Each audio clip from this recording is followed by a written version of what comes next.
Karnataka public service commission यानी KPSC के veterinary officer भर्ती मामले में प्रवर्तन निदेशालय ने बड़ी कार्रवाई की है। ईडी के बेंगलुरु जोनल ऑफिस की टीम पीएमएलए की धारा 17 के तहत कर्नाटक और अहमदाबाद में 21 ठिकानों पर तलाशी और जब्ती कर रही है। इनमें केपीएससी का कार्यालय, निलंबित चेयरमैन शिवशंकरप्पा एस साहूकार और केपीएससी सदस्य शांता होसमनी के आवास शामिल हैं। इसके अलावा कथित बिचौलियों और परीक्षा के डिजिटल मूल्यांकन से जुड़ी company Edutest solutions private limited के परिसरों पर भी तलाशी ली जा रही है। वेटनरी ऑफिसर पद के लिए चयनित कुछ उम्मीदवारों के परिसरों को भी जांच के दायरे में रखा गया है। भर्ती प्रक्रिया में भ्रष्टाचार के गंभीर आरोप लगे हैं। अभ्यर्थियों का आरोप है कि अंतिम चयन सूची में नाम शामिल कराने के लिए कथित बिचौलियों ने 80 लाख रुपए तक की मांग की थी। ईडी की कार्रवाई मामले में मनी ट्रेल और कथित वित्तीय लेन देन की जांच से जुड़ी है। और दिल्ली से नीरज इस खबर पर हमारे साथ जुड़ रहे हैं और बेंगलुरु से ज्योति। पहले ज्योति से एक अपडेट ले लें। ज्योति, क्या अपडेट इस पूरे मामले पर है?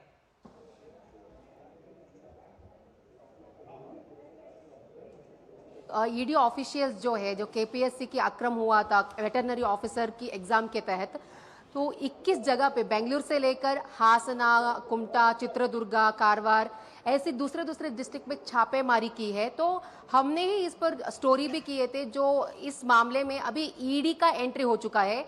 जो बेंगलुरु के विधानसौदा पुलिस स्टेशन में 4 एफआईआर रजिस्टर हुआ था, उसी के तहत आज जारी निर्देशनालय की अधिकारियों ने जो एक्स चेयरमैन जो है शिवशंकरप्पा साहूकार, उसके आवास में और केपीएससी के ऑफिस के जो मेंबर है उसके आवास में, और जो स्टूडेंट्स शामिल थे जिन्होंने डौरी ये देकर उन्होंने जो एग्जाम लिखे थे, उनके ऊपर भी उनको भी जांच के यहाँ पे रखे हैं।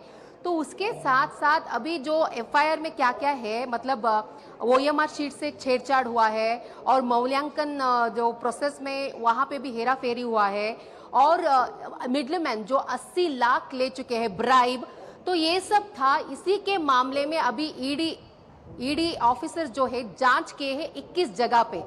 तो बीजेपी का कहना है कि जो हमने पहले भी कहते आ रहे हैं कि जो वो लोग यहाँ पे सत्र में भी इस विचार को उठाने वाले हैं, सत्र में भी इसी विचार पे प्रस्ताव करने वाले हैं। केपीएससी कर्नाटका जो लोक आयोग, इसमें जो क्या क्या इरेगुलरिटीज हुआ है, तो इसको लेकर हम जांच करेंगे। तो कांग्रेस का कहना है कि जो शिवशंकरप्पा साहूकार है, वो तो बीजेपी के जो टेन्यूर था उस वक्त उन्होंने उनको अपॉइंटमेंट किए थे। तो हमने इसके तहत अभी जो सीआईडी को भी इस प्रकरण को सौंप चुके हैं।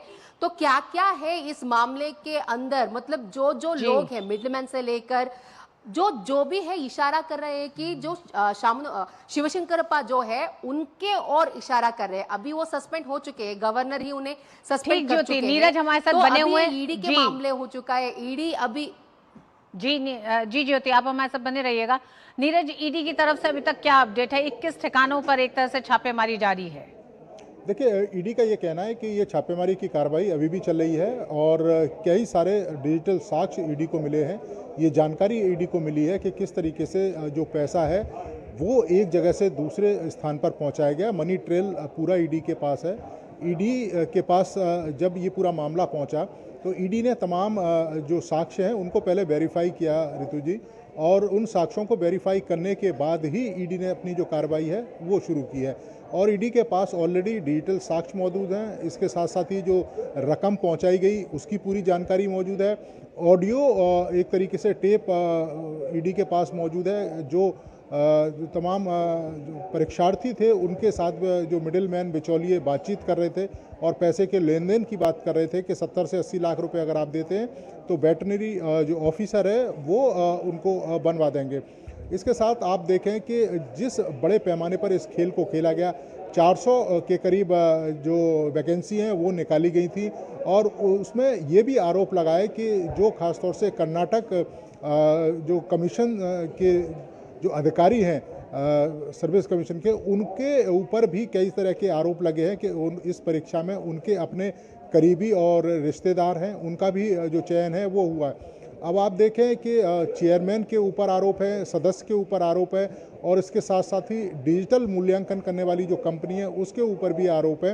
और ये आरोप सिर्फ पैसे के लेन देन को लेकर ही नहीं है। जब एफआईआर हुई थी तो इसमें इस बात के भी उल्लेख किया गया था कि परीक्षा में आंसर शीट में बदलाव किए गए और इसके साथ साथ ही जो एक शीट दी गई थी जिसमें डिजिटल जिसको चेक किया जाता है उस सीट में घपला करने की कोशिश की गई, अंतिम रिजल्ट में घपला करने की कोशिश की गई। तो ये तमाम तरह के जो आरोप हैं वो ईडी के पास हैं, लेकिन ईडी का ये कहना है कि वो मनी लॉन्ड्रिंग के तहत इस पूरे मामले में कार्रवाई कर रही है। छापेमारी की कार्रवाई इसकी अभी भी चल रही है और कई सारे डिजिटल साक्ष्य बरामद हुए हैं। ईडी का कहना है कि उनके पास पुख्ता जानकारी है, पुख्ता सबूत है और इसके आधार पर जल्द ही ईडी गिरफ्तारी भी करेगी। बिल्कुल, इस पूरे घोटाले से जुड़े मनी ट्रेल की भी जांच कर रही है। 21 ठिकानों पर इस समय छापेमारी लगातार जारी है। हालांकि हम जानते हैं कर्नाटक में विपक्ष ने भी बड़ा दबाव बनाया सरकार पे भी, जिस तरह से केपीएससी का घोटाला सामने आया है। बहुत बहुत धन्यवाद नीरज और ज्योति, आप दोनों का अपडेट के लिए इस पूरी खबर पे।